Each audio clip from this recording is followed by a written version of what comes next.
मोर आउ गोटे भिडियो आपण मानक बहुत बहुत स्वागत। तो आशा करुँची आपण मैंने समस्ते भल थे।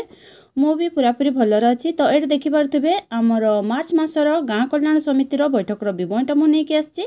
तो बरणीटा पढ़ी शुणा आगु मोर आपण मानक रिक्वेस्ट, जदि आपण मैंने मो चैनल फास्ट टाइम आसछन्ती तो मो चैनल को निहाती सब्सक्राइब करदे, बेल आइकन टाको जाकीदेवे, ताले एही परि भाबरे इनफॉरमेशन वीडियो सब आपण पाई परिबे। तो चलूँ ताहले आम स्टार्ट करदबा।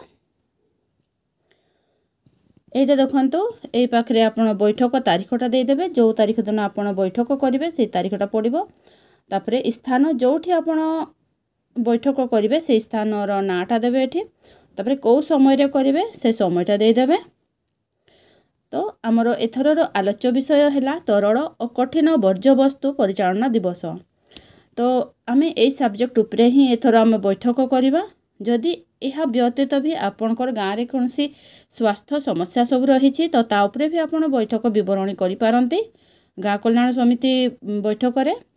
तो एथर जेहेतु सब्जेक्ट तरल और कठिन वर्ज्यवस्तु परिचालना दिवस रही तो मुझे उपरे ही आमर बरणीटा लिखी। तो चलूँ ताले मु पढ़ी आपको शुणे दूची।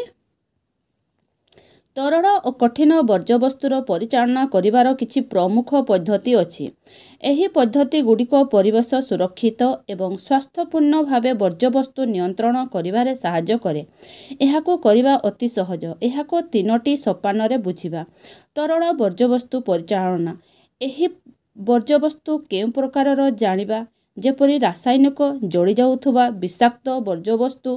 तरल वर्ज्यवस्तु माने उपयुक्त पद्धतिर पुनः चक्रीकरण करा जाई परिबो, जेपरि गाधोइबा, लुगा सफा करिबा, अन्यान्य सफा द्वारा दूषित जल बाहरी थाए जहाँकि घरर चारिपटरे गाधोइबा स्थान रे रास्ता उपरे जमा होई रहे तथा निष्कासन पथ को बंद करी स्वास्थ्य प्रति विपद आनी थाए। एही जल को आमे आम बगीचारे व्यवहार करि परिबा किंबा भूगर्भरे संरक्षित करी रखा जिबा उचित। कठिन वर्ज्यवस्तु परिचालना, कठिन वर्ज्यवस्तु यथा प्लास्टिक, मेटाल, पॉलिथीन, काच भड़ी उपादान माने पुनः चक्रीकरण होई परिबो। जे सेहीपरि सुखिला वर्ज्यवस्तु जेपरि यथा पत्रा, लटा, रोसई घरू बाहरुथिबा वर्ज्यवस्तु जहाँकि प्राकृतिक पवन और जलर मिश्रण रे एक उन्नत धरणर खत प्रस्तुत करा जाई परिबो, जहाँकि एक सुस्थ मृत्तिका प्रस्तुत करी गछलता आदि को भल भाबरे बढ़िबारे सहाय्य करिबो। एही पद्धति गुडी को अनुसरण करिले तरल और कठिन वर्ज्यवस्तुर सठिक परिचालना करि परिबो, जहाँ परिवेश सुरक्षा एवं मानव स्वास्थ्य रक्षा रे उपकृत हेबे। निष्पत्तिर विवरणी, गोष्ठी स्तर लोकंकु वर्ज्य वस्तु और निष्कासन जलरू हेउथुबा संकट विषय बुझा जिवो। निष्कासित जलरू किपरि एक गर्भरे संग्रह वर्ज्यवस्तु किपरि सार प्रस्तुत, एथिपाई उपयुक्त स्थान तथा निर्दिष्ट किछि लोकंक मध्यरे दायित्व बंटनर एक योजना प्रस्तुत करा जाई ग्राम पंचायत आलोचना करिबा।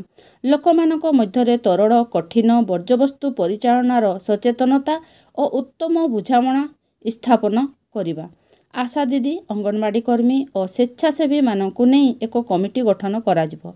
से मानकु एहार उद्देश्य विषय बुझा जिवो।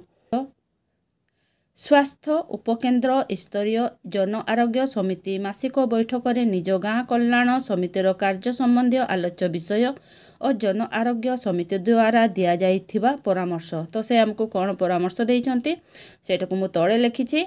गोष्ठी स्तरर लोकंकु वर्ज्यवस्तु और निष्कासन जलरू होउथबा संकट विषय बुझा जिवो।